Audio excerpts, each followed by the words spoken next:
हाल ही में ये news viral हो रही है जिसमें शेख हसीना बांग्लादेश छोड़कर भारत आ चुकी हैं। पत्थरों की शक्ल में कुछ भिखमंगे उनके घर से मछली और मुर्गियां तक चुरा ले गए। इस भीड़ ने शेख हसीना के अंडरगारमेंट्स को भी हाथ में लेकर उसे भी हवा में लहराया। शेख हसीना के देश छोड़ते ही पूरे बांग्लादेश में हिंदुओं पर हमले की बाढ़ आ गई।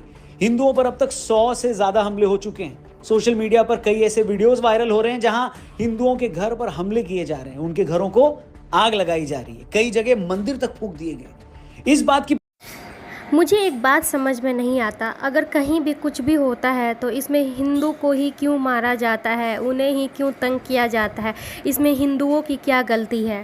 नाम को फॉलो करते हैं, जो पाकिस्तान के इशारे पर काम करते हैं, जो शेख हसीना को इसलिए पसंद नहीं करते थे क्योंकि वो भारत की सपोर्टर थी। कुल मिलाकर शेख हसीना के बांग्लादेश का पीएम न रहने के बाद भारत के लिए जो कुछ गलत हो सकता था वो हो रहा है। वहां की 1,30,00,000 हिंदू पॉपुलेशन खतरे में आ गई है। बांग्लादेश की कमान कट्टरपंथियों के हाथों में चली गई है। बांग्लादेश से लगने वाले भारत के 5 राज्यों की सिक्योरिटी भी खतरे में आ गई है। शेख हसीना के पीएम ना होने पर भी कुछ लोग ऐसे खुश हो रहे हैं कि क्या ही बताएं, और भारत के भी कुछ लोग ऐसे खुश हो रहे हैं जैसे कि उन्हें 5 करोड़ की लॉटरी लग चुकी हो। शेख हसीना के बांग्लादेश का प्रधानमंत्री न रहने पर इन कुकुरमुत्तों की फौज क्यों खुश है, उस पर तो मैं बाद में आऊंगा। शेख हसीना के बांग्लादेश के पीएम न रहने पर भारत में क्या क्या नुकसान है, चलिए जानते हैं, और वीडियो को शेयर करना मत भूलिएगा। तो चलिए बढ़ते हैं वीडियो में आगे। बांग्लादेश में कट्टरवादी ताकतों को हमेशा से इस बात की चिढ़ रही है कि शेख हसीना भारत के इतना क्लोज क्यों है। 2019 से लेकर अब तक शेख हसीना और भारतीय प्रधानमंत्री नरेंद्र मोदी 10 बार मिल चुके। सिर्फ इस साल ही शेख हसीना 3 बार भारत आ चुकी हैं। जुलाई में ही $1 बिलियन के रिवर डेवलपमेंट प्रोजेक्ट के लिए शेख हसीना ने चीन की बजाय भारत को तरजीह दी। भारत और बांग्लादेश के बीच 5 राज्यों में 2200 किलोमीटर का बॉर्डर लगता है। ये वो बॉर्डर है जहां से घुसपैठिए और टेररिस्ट एलिमेंट्स लगातार भारत में घुसने की कोशिश करते रहते हैं। शेख हसीना के पीएम रहते इन एलिमेंट्स पर प्रेशर बना हुआ था। पाकिस्तान की आईएसआई और जमात जैसे कट्टरपंथी संगठन भारत की दोस्त शेख हसीना को कभी भी पसंद नहीं करते थे। सिक्योरिटी एजेंसीज को इनपुट मिली कि पाकिस्तान की आईएसआई और उनके स्लीपर सेल्स शेख हसीना को कमजोर करने के लिए लगातार ढाका में काम कर रहे थे। इस काम के लिए जमात को आईएसआई से मोटा पैसा भी मिला था। और आज जब शेख हसीना देश छोड़ चुकी हैं, तो जमात जैसे कट्टरपंथी इस्लामिक संगठन और बांग्लादेश नेशनल पार्टी जैसी एंटी हिंदू पार्टियां बांग्लादेश में मजबूत होंगी। रिवर प्रोजेक्ट भारत को देने के बाद से चीन भी शेख हसीना से खुश नहीं था। ये भी खबरें हैं कि अमेरिका भी लगातार बांग्लादेश से ये कह रहा था कि वो उसे अपनी समुद्री सीमा में आर्मी बेस बनाने के लिए जगह दे। और जब बांग्लादेश ने ऐसा करने से मना कर दिया तो अमेरिका भी काफी नाराज हो गया। उसी वक्त से अमेरिका की डीप स्टेट अपने काम में लग गई थी। इस साल जब शेख हसीना फिर से पीएम बनी तो अमेरिका ने बांग्लादेश में हुए इलेक्शन की फेयरनेस पर सवाल उठा दिया। मतलब चीन से लेकर अमेरिका और पाकिस्तान से लेकर खुद बांग्लादेश की कट्टरपंथी ताकतें शेख हसीना के खिलाफ थी। मगर शेख हसीना ने इस दौरान भारत से रिश्ते कमजोर नहीं किए। इतने प्रेशर के बावजूद वो अपने ही देश की कट्टरपंथी ताकतों के आगे नहीं झुकी। इसलिए अगर आज शेख हसीना बांग्लादेश की पीएम नहीं रही तो सबसे ज्यादा फिक्र भारत को ही होनी चाहिए, और इसका सबसे ज्यादा नुकसान हमें ही हुआ है। मगर जैसा कि मैंने कहा, फिर भी बहुत सारे कुकुरमुत्ते इस बात पर ऐसे ताली बजा रहे हैं जैसे कोई छपरी लौंडा बारिश में किसी लड़की के स्कूटर से गिर जाने पर खुश होता है। गजब बेइज्जती है। और ये लोग इस हद तक खुश हैं कि ये जिहादी शेख हसीना के घर सामान भी चोरी कर रहे हैं और उनके अंडरगारमेंट्स को हवा में लहराकर एक औरत की बेइज्जती भी कर रहे हैं। तब भी बहुत सारे टीवी से बेरोजगार हुए एंकर्स इसे क्रिटिसाइज करने की बजाय इसे भीड़ की शक्ति बता रहे हैं। मतलब यही भीड़ मंदिरों में आग लगा रही है तो इन्हें नहीं दिखता, यही भीड़ हिंदू बस्तियों को तबाह कर रही है, ये भी इनको नहीं दिखता। बांग्लादेश में आज हर जगह हिंदू बच्चियों और औरतों के साथ गलत हरकतें हो रही हैं, ये सब भी इनकी मोतियाबिंद आंखें नहीं देख पा रही हैं। मगर ये ऐसे अकल के दुश्मन हैं कि भीड़ की हिंसा में उसकी शक्ति देख रहे हैं। ये वो ढीठ हैं जिन्हें अपने मालिक के पादने में भी आलाप सुनाई देता है। इन बेरोजगारों के बारे में कमेंट में जरूर बताइए। जब तक आप कमेंट करें, मैं आपको बता दूं, हिस्टोरियन इतिहासकार मीनाक्षी जैन मैम के साथ एक अमेजिंग पॉडकास्ट हमने किया, जहां भारत के इतिहास को कैसे सैकड़ों सालों तक लोगों ने तोड़ मरोड़ कर हमें पेश किया, हमें झूठा इतिहास पढ़ाया, कैसे उन लोगों की पोल पट्टी खुली है। उस पॉडकास्ट में आप जरूर देखिए। कि शेख हसीना के जाने पर हम इसलिए खुश हैं क्योंकि वो डिक्टेटर थी। शेख हसीना के जाने पर हम इसलिए खुश हैं क्योंकि उसने नौकरियों में आरक्षण दिया था। शेख हसीना के जाने पर हम इसलिए खुश हैं क्योंकि उसने गलत तरीके से इलेक्शन करवाया था। अब मैं पूछता हूं, क्या इसमें से किसी भी बात में कोई सेंस है? क्या कोई देश अपनी फॉरेन पॉलिसी इस बात से डिसाइड करता है? शेख हसीना अगर डिक्टेटर हैं तो पूरी दुनिया को तो चीन से वैसे कोई रिश्ता नहीं रखना चाहिए, वो तो डेमोक्रेसी भी नहीं है। अगर शेख हसीना जनता की आवाज दबाती हैं तो चीन तिब्बत से लेकर हांगकांग में क्या कर रहा है?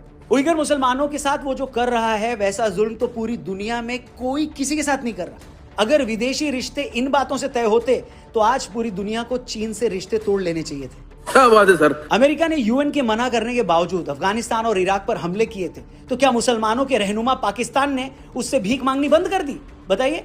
आज इजराइल अपनी मर्जी के हिसाब से जब चाहे लेबनान से लेकर ईरान, सीरिया और गजा में हमले कर देता है, तो क्या पूरी दुनिया ने उससे रिश्ते तोड़ लिए? पूरी दुनिया तो छोड़ो, खुद अरब देशों ने उससे रिश्ते नहीं तोड़े हैं बॉस। ये है रियलिटी। रिश्ता अगर दो लोगों के बीच हो या दो मुल्कों के बीच, वो हमेशा फ़ायदे पर टिका होता है।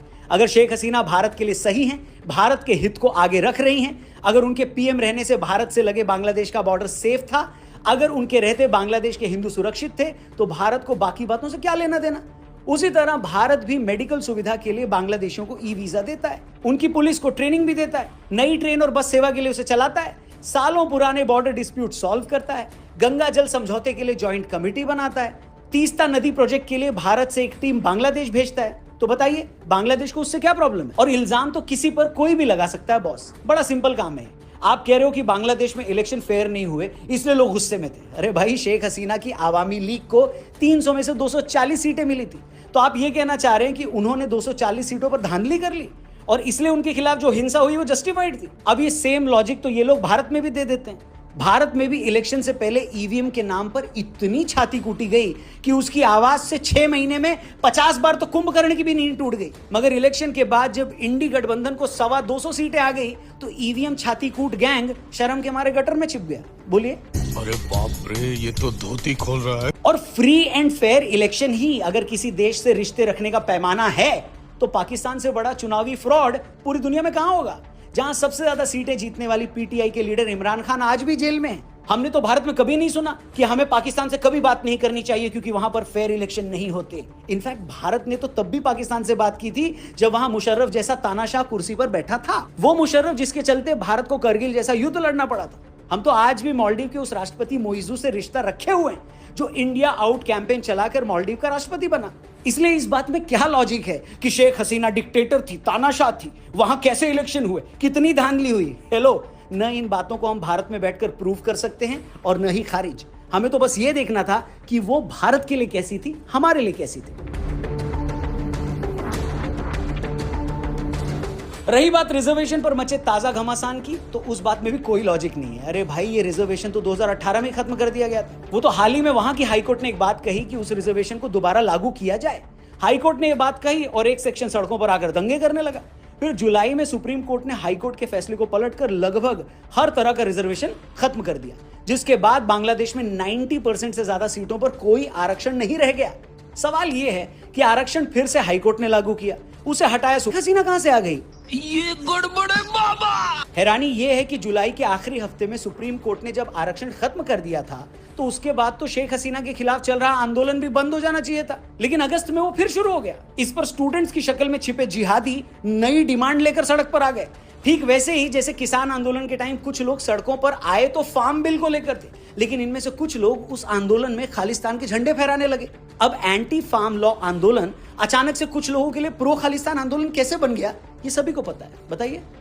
बात तो सही है। इसी तरह बांग्लादेश में रिजर्वेशन का विरोध कर रहे काफी छात्रों को, स्टूडेंट्स को न आरक्षण से मतलब था और न ही किसी और चीज से। वो पूरा हिंसक आंदोलन शेख हसीना को हटाने की साजिश थी। अब इस साजिश में बांग्लादेश के लोकल एलिमेंट्स के अलावा अमेरिका का डीप स्टेट भी शामिल हो सकता है, चीन भी, और पाकिस्तान का आईएसआई तो था ही।